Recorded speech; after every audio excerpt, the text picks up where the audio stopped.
bem-vindos à edição de número 35 do nosso podcast Ginga Canarinha. O podcast que é feito agora em áudio e vídeo para vocês e que debate, faz informações, notícias e previsões do futebol brasileiro. Essa edição de número 35 vai falar especificamente da Copa Libertadores da América, a Copa que terá nesta terça, quarta e quinta-feiras as oitavas de final, os jogos de primeira mão, e nós teremos 6 brasileiros disputando essa fase da competição. E por isso, tenho aqui ao meu lado 2 amigos e 2 comentaristas que irão abordar essas jornadas da Copa Libertadores. Primeiro, meu boa noite para o Renato Salgado. Tudo bem, Renato? Fala, Rafa. Boa noite, tudo bem? Boa noite, ouvintes e telespectadores do Ginga Canarinha. Vamos lá para mais uma jornada. Muito bem. E também o nosso amigo que vem exatamente daí de Portugal, o João Pedro Sandfeld. Tudo bem, João? Boa noite, Rafa. Boa noite, Renato. Boa noite a todos que estão escutando e assistindo ao nosso podcast. Vamos falar aí de Libertadores, campeonato bom. É isso aí. E antes de passar já a palavra para os nossos amigos, já dissecarem com vocês as oitavas de final, quero mandar aqui, em nome de todos, um abraço ao Marcial Cortez, o nosso comentarista também, o nosso escritor do Fair Play, mas que infelizmente aí foi atingido, testou positivo para a Covid-19, mas que está bem em recuperação e que em breve estará aqui conosco novamente. Então, deixo aí o meu abraço e um até breve para o Marcial. E já passando a bola ao Renato, por favor, Renato, eu queria que você comentasse e falasse para os nossos ouvintes e espectadores aí os jogos de agora, antes da nossa gravação. Estamos gravando na terça-feira, no dia 24 de novembro, e nós teremos hoje 2 jogos importantes, né? O primeiro é o jogo da LDU contra o Santos, LDU de Quito contra o Santos, e o segundo jogo é do River Plate contra o Atlético Paranaense.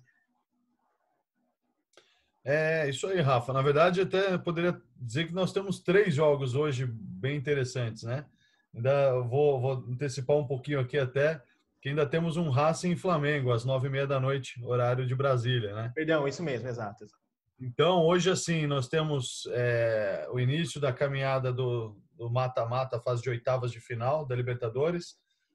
O Santos enfrenta a LDU, né, de Quito, no Equador.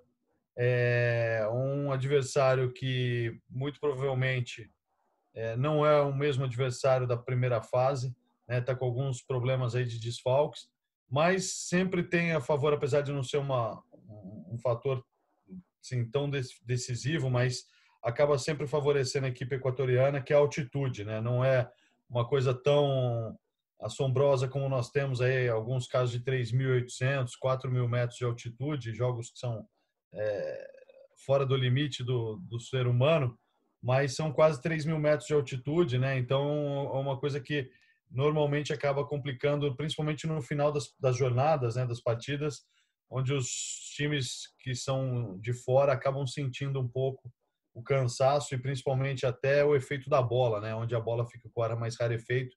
Então a LDU normalmente acaba se favorecendo desses momentos aí com chutes de longa distância. E como eu disse, né, a LDU tem alguns jogadores que não poderão participar da partida por contusão, outros por Covid. E Covid, né, assim como você disse que infelizmente aí pegou o nosso companheiro aí, Marcel Cortez, vem assombrando a maioria das equipas brasileiras, né? Diversas equipas aí, desde a última rodada, têm sofrido diversos casos de contaminação de Covid-19. E então a lista de desfalques é muito grande. O Santos também tem diversos desfalques. O Atlético Paranaense, que enfrenta o River Plate em casa hoje, também tem diversos desfalques. Então eu acredito que fatores aí que realmente vão prejudicar as equipas brasileiras nesse momento. O único que aí acho que tem uma chance agora de recuperar é o Flamengo, que apesar de pegar o Racing, que é um clube tradicional, um clube forte argentino, também no momento vive uma crise, né? O treinador balança no cargo, o diretor esportivo foi mandado embora recentemente. E o Flamengo, finalmente, na última jornada aqui do Campeonato Brasileiro, ganhou com o Rogério Ceni. E tem tudo para, pelo que indica, emplacar aí novas vitórias e poder ter um pouco de sossego para seguir na jornada. Muito bem. João, a gente já tem nesses 2 jogos que serão agora no horário de Brasília, né, às 19h15, o Santos jogando com a LDU e o Atlético Paranaense. Nós já temos até as escalações, mas dá para se perceber muito que tanto no caso de Santos e Atlético Paranaense, falta um pouco de plantel, né? Ou seja, a equipe titular mostra-se uma equipe competitiva, né?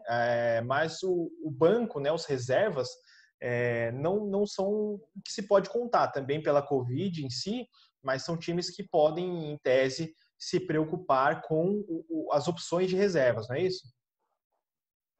Sim, o plantel é uma questão muito grande no futebol brasileiro. As equipes não costumam ter um plantel tão forte como o do Flamengo esse ano, como foi o Palmeiras ainda tem esse ano, mas foi mais forte ainda em anos anteriores, principalmente em 2018, quando ganhou o Brasileiro. Mas o plantel de Santos e Atlético Paranaense também não é ruim. O do Atlético Paranaense é pior, o do Santos não é tão ruim. O do Santos ainda é razoável. O problema é que quando a Covid ataca, não vai tirar um atacante por 3 jogos, vai tirar 10, 12 jogadores durante 15 dias. E daí não existe plantel no mundo que consegue segurar. Até o plantel do Flamengo, poderosíssimo, quando a Covid atacou o time, teve que jogar com a equipe sub-20, empatou com o Palmeiras com uma equipe sub-20 praticamente inteira, só com o Pedro quase, que era um jogador profissional. Foi quando o Hugo começou a ganhar também mais chance no Santos, e foi muito bem. No Santos não, desculpa, no Flamengo foi muito bem. Outros jogadores mais jovens.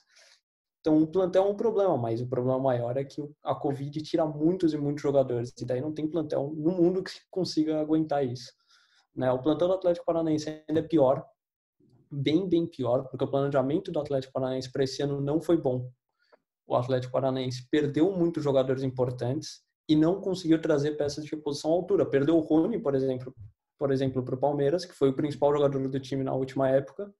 Perdeu por 28 milhões de reais, uma quantia muito grande, óbvio, mas contratou para reposição o Carlos Eduardo, que foi um jogador que foi possivelmente a pior contratação da história do Palmeiras. Né? Eu não diria que mas é certamente uma das piores. E hoje quem chama atenção pelos gols é justamente o Kaiser, né? Não é nem o Carlos Eduardo. Sim, também.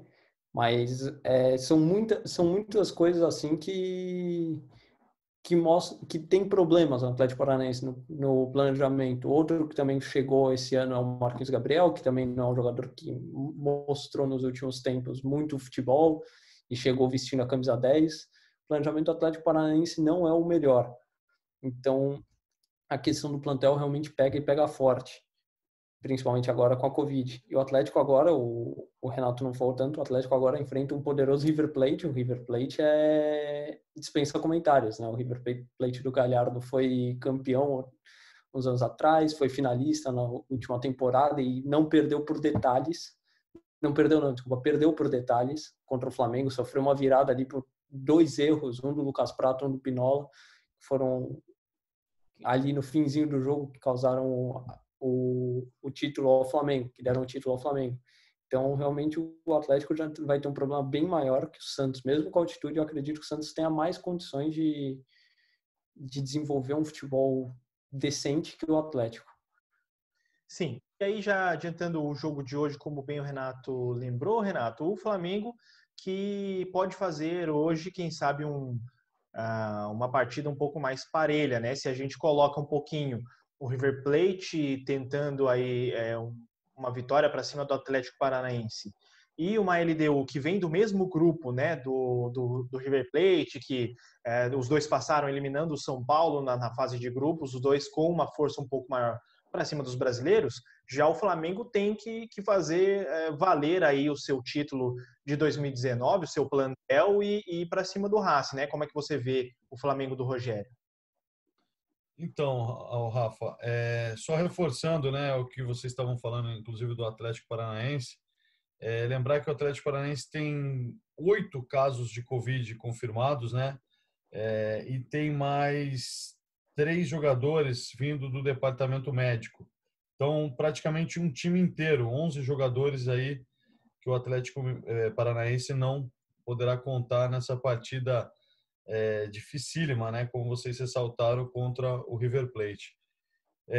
Em relação ao jogo do Flamengo, como eu disse, o Racing, que antes, né, de quando foi feito o sorteio para as oitavas de final, foi temido e era um clube argentino pela posição que ele tinha ficado, temido pelos brasileiros e outras equipas também que tinham sido primeiras em suas chaves. Hoje é um Racing diferente, como eu disse, né? Ele vem em crise, perdeu os últimos 4 jogos, o seu treinador Benassese, alguma coisa assim agora. BKSS. O BKSS. Ele também balança no cargo, né? Como eu já disse aqui no outro comentário. Então, realmente, assim, é um jogo que, para mim, o Flamengo tem tudo, apesar de ainda não ter confirmado, né, a presença do Gabigol, mas eu acho que o Vitinho mostrou menos, diria que displicência no último jogo no Brasileirão contra o Curitiba. Então eu acho que realmente assim o Flamengo tem tudo para conseguir uma segunda vitória consecutiva aí junto com o Rogério Ceni. Eu acredito que o Gabigol volte hoje também. Então isso abriria até espaço aí para o Vitinho voltar para o banco. Tem a volta do Diego, Ribas, né, meia. Eu acho que o Felipe Luiz também deve voltar na lateral esquerda. Então, eu acho que realmente só fica por conta da faixa central ali da zaga, com o Rodrigo Caio, que vem ainda fazendo falta. Mas eu, sinceramente, hoje eu apostaria tranquilamente numa vitória flamenguista contra o Racing. João, e aí, por outro lado, ele também fica sem o Thiago Maia, né, que, se eu não me engano, está fora até da época toda, como já bem lembrou o Renato, sem o Rodrigo Caio. E, por outro lado, ele tem a parte positiva, que o De Arrascaeta tá bem, e o Everton Ribeiro, né, já jogou recentemente pela seleção brasileira, muito bem, quando assumiu a camisola 10 do Brasil pelo corte do Neymar. Então esses são pontos positivos que fazem o Rogério tentar, né, vamos dizer assim, num primeiro jogo mais importante, porque nos 2 jogos importantes contra o São Paulo acabou sendo eliminado da Copa do Brasil, vai ter certamente a Libertadores como foco principal junto com o Brasileirão, né? Sim, com certeza. O Rogério tem essa capacidade, não, essa ajuda dentro do plantel do Flamengo, que é a Arrascaeta e Everton Ribeiro, uma dupla que eu não vou lembrar agora os números exatos e não vou conseguir achar aqui, que eu vi no Twitter dias atrás, vai ser impossível. Mas a diferença da quantidade de pontos, do aproveitamento do Flamengo com a Arrascaeta e Everton Ribeiro em campo e sem os dois é gritante. Os dois são peças fundamentais nesse time do Flamengo, até porque são 2 dos melhores jogadores que jogam no Brasil. Possivelmente até os 2 melhores jogadores que estão jogando no Brasil. Até porque o Gabigol ficou fora um tempo, o Dudu saiu, que são outros caras que brigavam ali essa condição de melhora atuando no Campeonato Brasileiro. Então esses 2 vão ser certamente os pilares do Flamengo nesse time, nesse jogo contra o Racing na campanha dessa Libertadores, nessa vontade de ganhar Libertadores, o bi da Libertadores esse ano, né? Então o Rogério tem isso. O Rogério, eu acredito que o Flamengo vai ser um time muito competitivo. Ainda não é um time muito regular. Eu acho que esse é o principal problema do Flamengo, porque, por exemplo, contra o São Paulo foi mal, não conseguiu, não foi muito bem contra o São Paulo, tanto que perdeu os 3 jogos mais recentes com o São Paulo, perdendo o Brasileiro também quando o Domi era técnico. E agora com o Rogério, o jogo passado amassou o Curitiba, fez o que quis, perdeu o gol à torta direito, acertou bola na trave, o Bruno Henrique tentou driblar o goleiro e errou, coisas assim que dá para ganhar de 6, 7, 8 a 0 tranquilamente, não ganhou. É um time ainda bastante inconstante, e isso pode cobrar muito na Libertadores, mesmo o Racing mal, com questões políticas muito fortes e crises, o Milito agora pedindo para sair, diretor, BKSS muito pressionado no cargo, o Racing ainda é um time de muita qualidade e que não pode ser subestimado em momento algum. O Flamengo isso é um problema do Flamengo, jogar contra um time de tanta qualidade e sendo um time muito inconstante. Então esse vai ser o grande desafio do Rogério nessa Libertadores e principalmente agora nesse confronto contra o Racing. E também é importante lembrar, né, a fase negra que vive o Bruno Henrique, né, uma fase realmente terrível. E para mim, esse sim tem feito muita falta no time do Flamengo, o futebol apresentado, porque para mim, ano passado, ele foi, sim, na minha opinião, o melhor jogador do Flamengo. Muitos falam do Gabigol, acho que ele foi decisivo, Uhum. né, principalmente na final ali, fazendo os 2 gols, mas no Campeonato Brasileiro, por regularidade e toda a apresentação que ele teve, eu acho que foi uma injustiça ele não ter sido eleito o melhor jogador do Brasileirão do ano passado. E outra coisa que eu acho que é importante também a gente lembrar é que o Racing perdeu o seu principal jogador, né? O meio-campo Zaracho, acho que é assim que fala, Zaracho, que veio para o Atlético Mineiro, né? Então, também desfalcando aí numa peça muito importante na criação do Racing. Então, por isso que eu acho que é, pode, de repente, acontecer um empate. Mas, como eu disse, aí, eu apostaria tranquilamente minhas fichas hoje numa vitória flamenguista, tranquilamente. Muito bem, passando adiante, nós temos a dupla Grenal, né, as duas equipas de Porto Alegre, o Internacional jogando contra o Boca Juniors nessa quarta-feira, data em que sai o podcast, e o Grêmio jogando contra o Guarani na quinta-feira, às 9h30, horário de Brasília. Da dupla Grenal, que inclusive passou no mesmo grupo, o que você acha, Renato, principalmente com relação aos confrontos, já que o Guarani é certamente uma equipa mais frágil e o Internacional contra, obviamente, uma equipa fortíssima do Boca Juniors? Rafa, até vou, né, ser um pouco repetitivo aqui, né? Acredito que se o Inter tivesse mantido o Kudê, Sim. daria um trabalho difícil, seriam 2 confrontos muito interessantes, até pelo conhecimento tático, né, que o Kudê tinha em relação ao Boca. Mas com Abel Braga, eu acredito sinceramente até em 2 vitórias do Boca. Vai ser uma frustração e isso pode até ocasionar aí já aquela famosa demissão que eu disse aí que, na minha opinião, o Abel Braga não chega ao Natal deste ano. E quanto a Grêmio e Guarani, o Guarani, né, se mostrou uma equipa esforçada, tentando suprir a falta de qualidade técnica com raça, né? Eliminou o Corinthians, vale lembrar, no início aí da, das qualificações, né, na primeira fase da Libertadores este ano, e já tinha eliminado em uma outra oportunidade.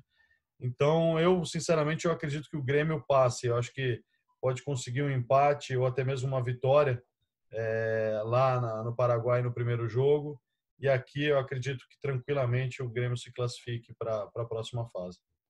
E o interessante, né, João, é que são situações um pouco opostas, ou seja, o Internacional vinha de uma boa campanha, seja no Brasileiro, chegou a liderar o Brasileiro, e depois da saída do Cudê, obviamente, a chegada do Abel Braga teve uma queda vertiginosa.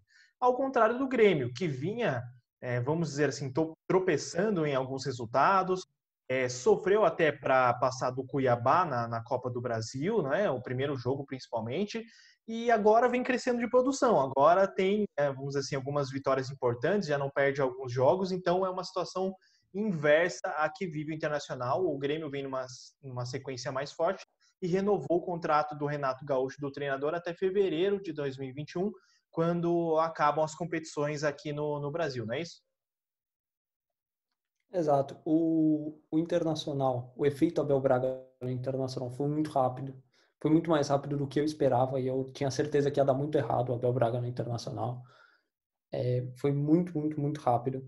O Inter perdeu todos os jogos, jogou muito mal. O Abel Braga colecionou falas assim absurdas, falando que não precisa de tática, que ele escala o time pensando na experiência dos atletas e não nas características, que ele não sabia que o América Mineiro cobrava escanteio curto quando eles foram jogar contra o América e por isso eles perderam o jogo.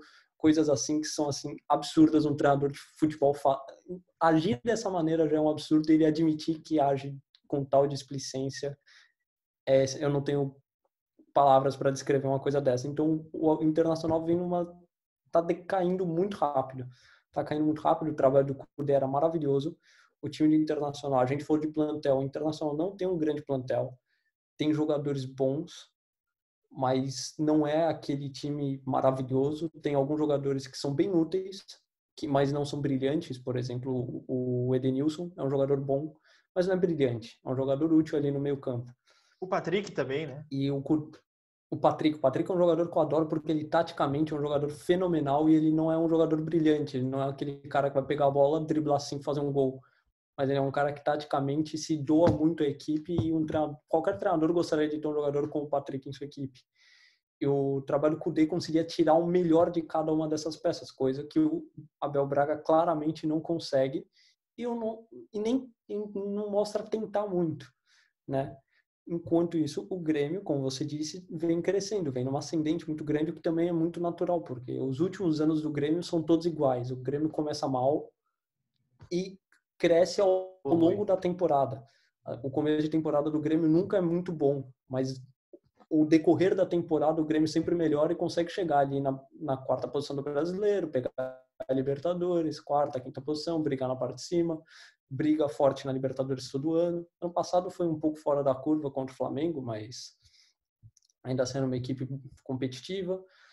Então, são situações bem opostas e também em todos os sentidos, né? O Internacional agora também, todos os sentidos está ruim. Até o D'Alessandro agora deve sair do Internacional, saiu já dando entrevista, deve sair não, anunciou que vai sair do Internacional, ele deu entrevista já batendo no torcedor do Inter, que se diz, de acordo com ele, influenciador sobre o futebol, mas que de acordo com ele não sabe nada, que influencia para o lado errado, que não sei o que, coisas que ele disse. E então o clima internacional está muito tenso, não é só futebol, não é só dentro de campo que o clima não está legal. Fora de campo o Internacional não está bem e isso reflete também na atuação dos jogadores na partida. Como bem lembrou o João, só um comentário, é que ele não vai terminar nem as competições, porque as competições terminam em fevereiro e o contrato dele acaba agora em dezembro e não será renovado nem para terminar as competições. Então o D'Alessandro é um dos principais ídolos do Internacional, não vai terminar as competições. Ele já sai e ele disse que não vai aposentar, né? Diz que vai continuar jogando. E um comentário que disse que só não vai jogar no Celta de Vigo, que é para onde foi o Kudê, não é isso, Renato? E você vê, os momentos são tão realmente opostos, né, que enquanto o Inter perdeu dois jogadores muito importantes aí, né, o Paulo Guerreiro e o Bosquilha, né, meio campo, o Grêmio, né, que em tese está aí com o elenco todo sem qualquer contusão, foi lá no mercado, trouxe o argentino Churin, mais um centroavante, que eu achei muito interessante, um jogador que realmente eu não conhecia profundamente e tenho acompanhado as últimas rodadas dele no Campeonato Brasileiro e se mostra uma opção muito importante até para incomodar ali o Diego Souza, né, que hoje não tinha um jogador para fazer sombra. E então eu acho que isso tudo mostra, né? E outra coisa que eu acho interessante é que o Renato Gaúcho, normalmente, que é o treinador do Grêmio, ele nos últimos anos ele sempre desprestigiava o Campeonato Brasileiro, né? E até na última rodada ele colocou o time todo, ou basicamente todo possível que ele tinha para titular, ele só poupou o Kahneman, que veio de uma viagem longa de jogos aí da seleção argentina nas eliminatórias. E para surpresa de todo mundo, para mim esse é um único ponto só, né, que a gente precisa chamar atenção, que o Grêmio não atuou bem, teve dois jogadores a mais aí por boa parte de todo o jogo e no final das contas quem teve a oportunidade mais clara de gol foi o Corinthians, né, foi a equipe do Corinthians. Então no momento de mata-mata, né, apesar de ser o Guarani, como eu falei aqui, pode, né, ser um fator aí que pode decidir, mas como eu falei, os momentos são muito opostos aí. O momento do Grêmio, eu acho que mesmo por esse empate aí com o Corinthians, é um momento melhor. E realmente o Inter, eu acredito que terá problemas sérios. Além de enfrentar o Boca, ter que enfrentar o Abel Braga no banco de reservas. Exato. E aí, passando então para o último jogo dessa participação brasileira nas oitavas de final, nós temos o Palmeiras jogando contra o Delfim do Equador. Esse jogo que também vai ser na quarta-feira, mas é importante destacar que o Palmeiras veio recentemente, o João pode nos dizer melhor aí, de uma sequência de vários desfalques, principalmente por Covid-19, uma das aqui no outro Giga Canarinha foi até a ausência do Gabriel Menino, que tinha sido convocado para a seleção brasileira e depois testou positivo para a Covid, que acabou gerando também uma onda de outros infectados.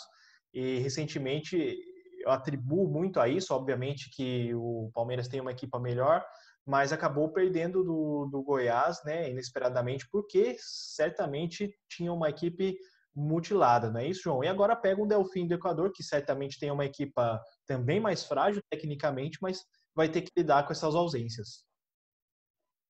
Sim, o Palmeiras agora. O Palmeiras vem sofrendo muito, muito mesmo com os desfalques. Mesmo com resultados positivos antes do jogo contra o Goiás, já mostrava que vinha sofrendo com os desfalques.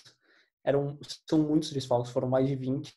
Para o jogo contra o Goiás eram mais de 20 desfalques, era uma coisa absurda. E mesmo com volta do Gabriel Menino e tal. Daí, durante a partida, o Palmeiras perdeu o Luiz Adriano com 24 minutos, que o Luiz Adriano saiu lesionado. Perdeu o Mike ainda na primeira etapa, que ele foi expulso, então jogou o segundo tempo todo e mais 15 minutos no primeiro tempo, com um a menos, o que complicou muito, tanto que o Palmeiras teve que quase não atacou no segundo tempo. Né? O Patrick de Paula correu por 11, porque o Ramires não ajudava no meio campo. Ele teve que ajudar muito ali, e o Palmeiras atacou muito pouco. E também não sofreu tanto assim, porque o time do Goiás é muito limitado. E acabou sofrendo gol num chute espírita do... Eu não lembro quem fez o gol, mas é um chute espírita ali do jogador foi absurdo do Goiás. esse gol, né? Foi um absurdo. O detalhe que foi aos 48, 49 do segundo tempo, né? Sim, era de madrugada aqui, eu desliguei a TV e fui dormir bravo. Mas... Foi do Miguel Ferreira o gol. Miguel não Ferreira. Não sei como você conseguiu dormir. Então, daí o Palmeiras sofreu com esses desfalques. Agora tá tendo, aos poucos, volta de alguns jogadores, né? Ainda tem desfalques que são fixos nesse time. O Lua Silva, o Wesley e o Felipe Melo. O Wesley e o Felipe Melo, que eram titulares absolutos do time, não jogam mais na temporada. O Felipe Melo quebrou o tornozelo. O Wesley machucou o joelho e teve que ser operado, então eles já não jogam. E agora, aos poucos, os atletas que testaram positivo para a Covid vão voltando, né? O Palmeiras teve a volta já por exemplo, do Rony, que foi muito importante na primeira fase da Libertadores, na fase de grupos, inclusive indo para a sessão da fase de grupos da Libertadores, feita pela Conmebol. Teve a volta nos treinos hoje, tá? Eu não sei te dizer se eles vão jogar ou não. Eu também, se eu soubesse, eu não poderia dizer, mas eu tô proibido de passar essas informações. Mas o Verão, só não passar a fonte. o Danilo... Passa informação, mas não passa a fonte. Exato. Não, essa informação não posso. Falando, pelo amor de Deus, não vai. Não divulgue. Mas No pique. Não divulgue, exato. Mas o Verón, o Danilo, e teve mais um que agora eu não vou lembrar quem é. Já pego aqui o nome. Voltaram aos treinos, né? Eles estavam esperando só um teste negativo de Covid para poder...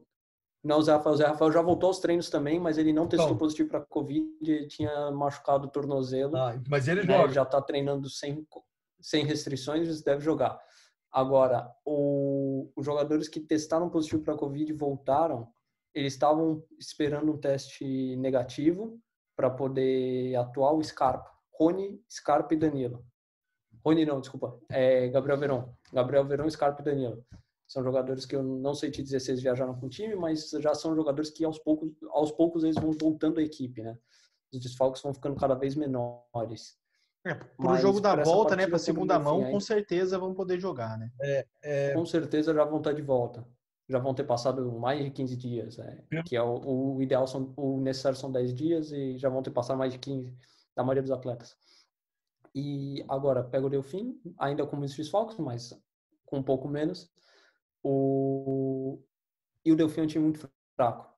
O Delfim é um time realmente muito fraco. Eu escrevi já pro Fair Play, né, comentando sobre qual brasileiro eu achava que tinha dado mais sorte nesse sorteio da Libertadores, comentando um pouco, falando, e na época o Cudê ainda estava no Inter, achando que a chave do Inter era muito mais difícil, porque tinha o Inter do Cudê, o Flamengo do Domi, tinha o Santos do Cuca, que na época estava muito bem, com o Marinho voando.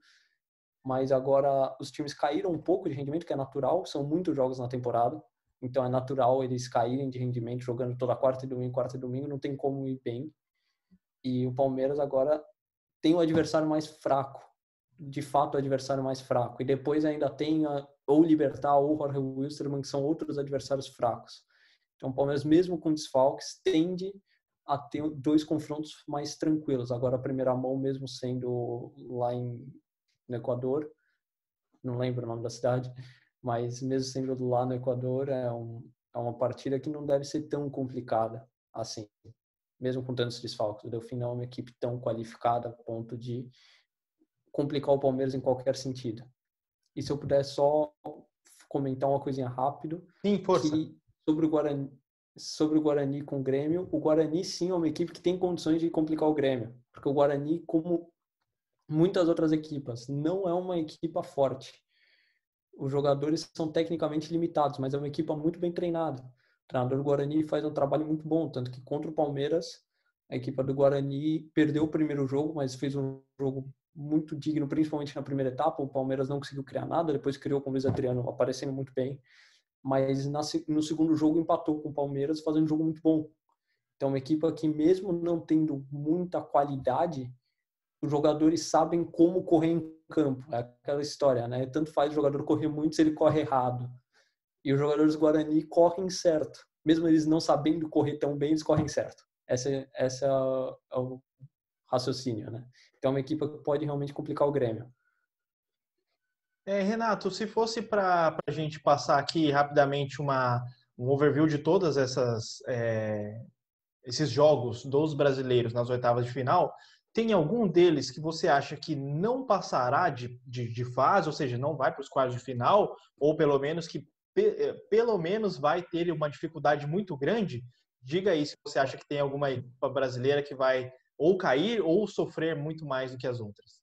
Posso responder de olho fechado essa, Rafa. Ó, essa, óbvio, né? O Inter não passa de jeito nenhum, né? Eu posso queimar minha língua aqui, mas como eu falei, e acredito que dependendo ainda dos resultados dos 2 jogos contra o Boca, pode nascer aí a demissão já prematura, mais que nunca, mas do Abel Braga. E só para fechar o Palmeiras, Claro, claro. né? Eu estava vendo aqui, o Palmeiras tem confirmado aí os problemas, né? Com Vinícius Silvestre, Luan, o zagueiro, Gabriel Menino, Vinícius voltou aos treinos e Gabriel Menino e Luan já entraram em campo. Vinícius voltou aos treinos já hoje. Então, mas o problema, o que acontece, que eu estava vendo aqui, então só terminando a lista, o Danilo, Gabriel Silva, Rony, Gustavo Scarpa e o Gabriel Veron. Todos estão recuperados de Covid-19, só que precisavam passar pelo teste e dar principalmente o negativo, né, do PCR. E o clube não divulgou os resultados dos exames dos atletas. Mas o único atleta desses todos que eu mencionei é o Gustavo Scarpa. Ele, apesar de também não ter tido o exame revelado, ele ficou em São Paulo, ele não viajou para o Equador, tá? E para reforçar aí que o Vinha, lateral esquerdo uruguaio, o goleiro Jailson, Alain Emperu, Marino, Kuvesic, Quinones, Pedro Acácio, Breno Lopes, Rafael Veiga, William Bigode e Aníbal estão todos em isolamento ainda pelo coronavírus. E como já disse aí também o João, né, ainda tem as ausências por parte médica, né, de contusões ou recuperação de lesões, o Felipe Melo, o Wesley, o Luan Silva e o Luiz Adriano. Então, realmente, o Palmeiras tem muitos desfalques, mas, como a gente já falou aqui, eu acredito até por alguns reforços que deve ter já de jogadores que já estavam contaminados. Eu acho que pelo menos um empate ele consegue no Equador e para decidir a vaga aqui. Agora, time brasileiro eliminado. Na próxima eu vou responder de costas, tá? Mas Tá bom. pode botar o Inter de Porto Alegre aí, que com certeza, para mim, serão 2 derrotas contra o Boca. Certamente nós falaremos aqui no Ginga Canarinha qual desses, né, não suportou. E para você, João, tem alguma outra equipa que você acha que não vai passar de fase ou tá com o Renato nessa aí também? Eu concordo com o Renato, o Internacional não passa de nenhum. não tem a menor chance de passar do Boca Juniors. O Internacional, sinceramente, não teria a chance de passar só teria a chance de passar do Delfim, do Jorge Wilstermann e do Libertad, que são as 3 piores campanhas da fase de grupos que se classificaram. De todos que se classificaram, são as 3 piores campanhas e são os 3 times que o Internacional poderia ter chance de passar. Qualquer outro, eu não vejo nenhuma chance do Inter, né? O Atlético Paranaense também, eu acho que não passa também. Joga contra o River Plate, que o River Plate é muito favorito. O Atlético não tem aquela equipe maravilhosa, não é um time que está jogando um futebol maravilhoso, né? Uma equipe que está começando a mostrar qualidade no novo trabalho, né? Depois de demitir o Dorival Júnior. Então, é uma equipe que ainda não acho que tenha condições para bater de frente com o River Plate. O River Plate que é muito, muito forte. De resto, eu acho que os times brasileiros são realmente muito superiores, no geral. O Santos é superior à EDU, o Grêmio é superior ao Guarani, por mais que o Guarani seja um time bem treinado. O Palmeiras muito superior ao Delfim, mesmo com desfalques. O Flamengo é um time que hoje é superior, ainda tem inconstância, mas é superior ao Racing.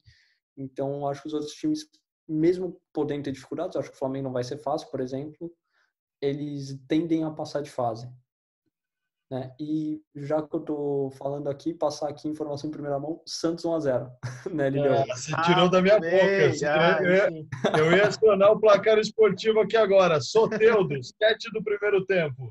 Boa, aproveitando aí então que eles já falaram, nós estamos gravando já agora na terça-feira, já com alguns jogos em andamento, então 1-0 para o Santos aí. Certamente nós iremos falar nas próximas edições do Ginga Canarinha, tanto sobre a Libertadores, quem passou, quem não passou de fase, se os nossos comentadores acertaram ou não, e também falaremos muito mais de Brasileirão, de Copa do Brasil.